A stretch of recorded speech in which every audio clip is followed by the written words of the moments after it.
ናብ ሰማንያታት ጽግዕ ዝበሉ ግሩም ኣቦዮም ኣብታ ኣብ ቅድሚ ቤቶም ዝነበረት ዓባይ ገረብ ኮፍ ኢሎም ነታ ጥዕምቲ ፀሓይ ንክኡ እናስተማቐሩ ኣብ ርሑቕ ሓሳብ ይጥሕሉ። ብዘይውንኦም ነታ ብየማነቲ ኢዶም ዝነበረት ጭራ የማነ ፀጋም ወስወስ እናበሉ ንእሽቶ ወዲ ጓሎም ስዮም ኣቦሓጎይ እስከ ይዕልለኒ ማለት ኣገዳሲ ምኽሪ ኣለካ ዶ ሃንደበታዊ ሕቶ ዝነበሎም ኣቦ ቆሊሕ እናበሉ ኮፍ በል ዝወደይ ብምባል ንእሽቶ ወንበር ክስሕብ ኣመልከትሉ። ንእሽቶ ቆልዓ ብርኮም ተደጊፉ ኮፍ ብምባል ዓይኒ ዓይኖም የቋምጥ። ኣቦ ስቕ ኢሎም ድሕሪ ምጽናሕ ጎረሮኦም ስሕል ኣቢሎም ጸጋመይቲ ኢዶም ልኢኾም ርእሱ እናደራረዙ ስማዕ በል ዝወደይ ሕጂ ዝነገረካ ህይወት ባዕላ ዝመሃረትኒ እዩ ኣዝዩ ከም ዝጠቕመካ ድማ ይፈልጥ እየ ብምባል ዘረብኦም ቀጸሉ። ቆልዓ ናይ እወታ ርእሱ ነቕነቐ። ኣቦ ህይወት ለማጽ ኣይኮነትን ብዙሕ ውረድ ደይብ ሓባጥ ጎባጥ ንፋሳትን ቃላያትን ስንጩረታት ኣኻውሕ ጎቦታት ዝዓብለላ እያ።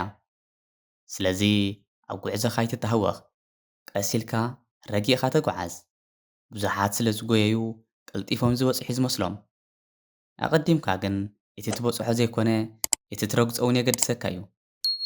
ኣብ ግዜ ንእስነተይ ኩሉ ነገር ኣብ ሓፂር ግዜ ክኸውን ኩሉ ድማ ክበጽሖን ክፍትኖን ብምባል ብተሃዋኽየ ዝጓዓዝ ነይረ።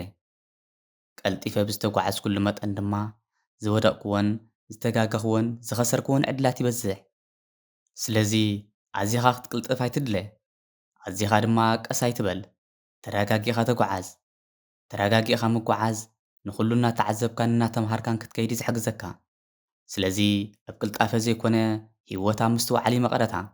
ካልኣይ ድማ ኣብ ሰባት ኣኽብሮት ይሃልኻ። ሰባት መን እዮም እንታይ ኣለዎም ከይበልካ ሰባት ምዃኖም ጥራሕ ኣኽብሮም። እዚ ሕጂ ትህቦ ክብሪ ኣብ ሓደ ክፋል ህይወትካ ብዝኾነ ምኽንያት ክትርእዮ ኢኻ።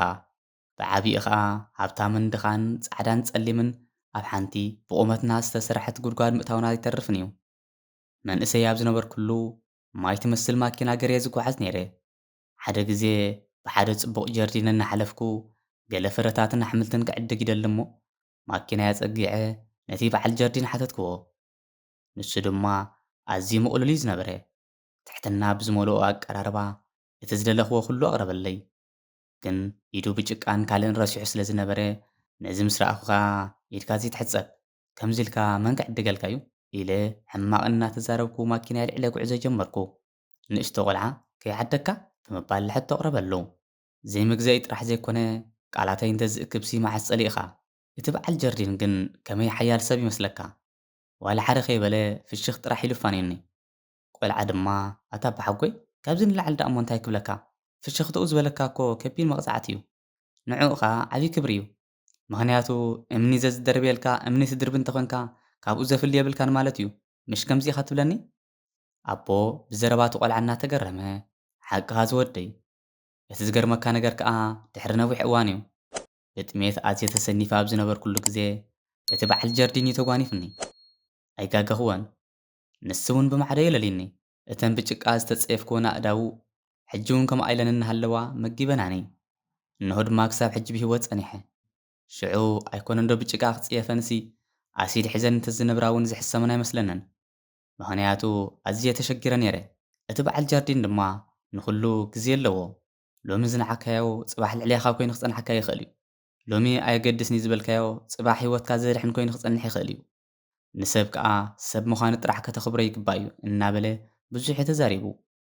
ኣነ እሞ ብሕፍረት ኣብ ጽፍረይ ክኣቱ እንታይ ተሪፉኒ? ሕያውነት እታ ዝቐለለትን ብነጻ ትርከብ ክንስሳ ብዙሓት ኣይነዘውትራን ኢና። ስለዚ ዝወደይ ሕያዋይ ምዃን ጽባሕ ባዕሉ እዩ ዝኸፍለካ። ምኽንያቱ ንሰባት ሕያውነትን ፍቕርን ክትልግሰሎም እንከለኻ ወለዱ ዘየቋርጽ ኣብ ባንኪ ተዋህልሎ ከም ዘለኻ ገንዘብ እዩ ዝሕሰብ። ኣብ ዘድልየካ ድማ ባዕሉ እናወፀ የናብረካ። ካልእ ኣገዳሲ ድማ ሰላም ካብ ባዕልኻ ሓልው። ኣብዚ ዓለምና ዘሎ ድምፂ ኣዝዩ በርቲዑ ዘሎ። ድምፂ ድማ ሓደ ካብቲ ንሰላምን ጥዕናን ኣእምሮ ዝያዳ ዝሃሲ እዩ። ሰባት ከምዚ ግበር እዚ ክትምሃር ኣለካ ኣብዛ ዓዲ ከምዚ እንተዚ ጌርካ እዚ ግደፎ በዚ ተጓዓዝ ወዘተ እናበሉ ዓቕልኻ ከጽብብልካ እዮም። ነዚ ኩሉ ትሰምዖ እንተኾንካ ከዓ ናይ ባዕልኻ ድምፂ መዓስ ኢኻ ክትሰምዖ? ሰላም ኣእምሮ ድማ ንድምፅኻ ብምስማዕ እምበር ደጋዊ ድምፂ ብምስማዕ ይርከብን እዩ። ዓለም ጫው ጫው ክትብል እንከላ ንስኻ ህድእ ዝበለ ቦታ ብምምራጽ ውሽጥኻ ኣዳምፅ። ናይ ማንም ድምፂ ክትሰምዕ ፈዝዝ ኣይትበል። ወሓይዝ ክውሕዙ ፍቓድ ኣይሓቱን እዮም። ኣዕዋፍ ሰማይ ክዝምራ ፍቓድ ኣይሓታን እየን። ፀሓይ ክትበርቕ ፍቓድ ኣይትሓትትን እያ።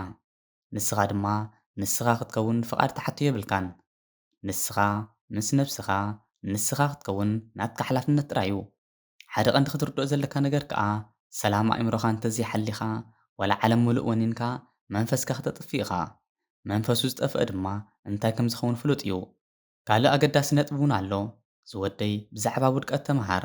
ምክንያቱ ኣብ ህይወት ኩሉ ግዜ ትዕወት ኩሉ ዝሓሰብካዮ ይሰልጠካ ማለት ኣይኮነን። እዚ ክኸውን ግን ሕማቕ ማለት ኣይኮነን፣ ተፈጥሮ እዩ። ስለዚ ክትወድቕ እንከለኻ ኣብኡ ኣይትትረፍ። ውደቕ፣ ተምሃር፣ ተንስእ፣ ደጊምካ ፈትን። ሓደ ግዜ ሓደ ቢዝነስ ይጅምር እሞ ኣብ ውሽጢ 6 ወርሒ ከም ዘይነበረት ኮይና ዝነበረኒ ገንዘብ ኩሉ ለኪማት ነጠፊኣ። እቶም ዋው ዝብሉን ዝነበሩ ሰባት ዓዊሎም ክስሕቑ ተፈለጠኒ። እዚ ህሞት እዚ እቲ ዝኸበደ ህሞት እዩ ነይሩ ንዓይ። ካብ ሰባት ተገሊለ ብሕፍረት ንበይነይ ምንባር ቀጺለ። ግን ከኣ ሓደ ግዜ ኣብቲ ገምገም ቃላይ ኮፍ ኢለ ነቲ ዝሑል ንፋስን እናስተማቐርኩ ሓደ ሓሳብ ኣብ ኣእምሮይ ዓለበ።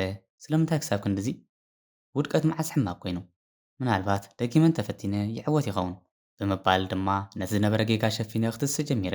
ስለዚ ክትወድቕ ትኽእል ኢኻ፣ ካብ ውድቀትካ ግን ክትመሃር ኣለካ እዩ። ተማሂርካ ድማ ካብኡ ዝበለጸ ብምዃን ደጊምካ ክትፍትን ኣለካ እዩ። ናይ ብራቕ ፀሓይን ዕራብ ፀሓይን ተፈጥሮ ተዓዘብ። ፀሓይ ክትበርቕ እንከላ ብዛዕባ ትማሊ እንታይ ኣጋጢሙ ብዛዕባ ክብደት ናይቲ ጸልማት ለይቲ ከይሓሰበት ወይ ድማ ንሱ ከይዓንቀፋያ ብፍሽኽታ ትቐልቀል። ስለዚ ንስኻ ድማ ብዛዕባ ዝወደቅካዮ ወይ እውን ሕማቕ ናይ ትማሊ ከይተገደስካ ነቲ ሓዳሽ መዓልቲ ብሓድሽ መንፈስ ክትብገስ ትኽእል ኢኻ። ፀሓይ ክትዓርብ እንከላ ድማ ሕማቕ ኣጋጣሚታት ድኻምካን ካልእ ኣፋኒኻ ሓዳሽ ዕድል ከም ዝተዋሃበትካ ዘክር። ንሳ ድማ ደጊምካ ተንስእ ማለት እዩ። ኣብ መንጎ ፀሓይ ብራቕን ፀሓይ ዕራብን ከዓ መዓልቲ ዝበሃል ነገር ኣሎ እዩ። ኣብዚ ከዓ ዝተፈላለዩ ሙቐትን ድምቀትን እትርእየሉ ሰዓታት እዩ። ንስኻ ድማ ሓደ ሓደ ግዜ ክትደክም ትኽእል ኢኻ፣ ሓደ ሓደ ግዜ ድማ ኣዝኻ ጽቡቕ ስራሕ ክትሰርሕ ትኽእል። ስለዚ ህይወት ቃልስ እያ። ብኸመይ ክትቃለስ ኣለካ ድማ ክትፈልጥ ኣለካ እዩ። ስለዚ ዝወደይ ነዘን ዝበልኩኻ ጸቢብካ ሓዘን ኢኻ እሞ ክቡራት ተኸታተልቲ ካብ ናይ ሎሚ መደብና ገለ ወሲድኩም ክትኮኑ ተስፋ እናገበርና ኣባላትና ክትኮኑ ድማ ብትሕትና እናዘኻኸርና ሰላም ወሰናይ ኣብ ዘለነ ብሩኽ ቅነ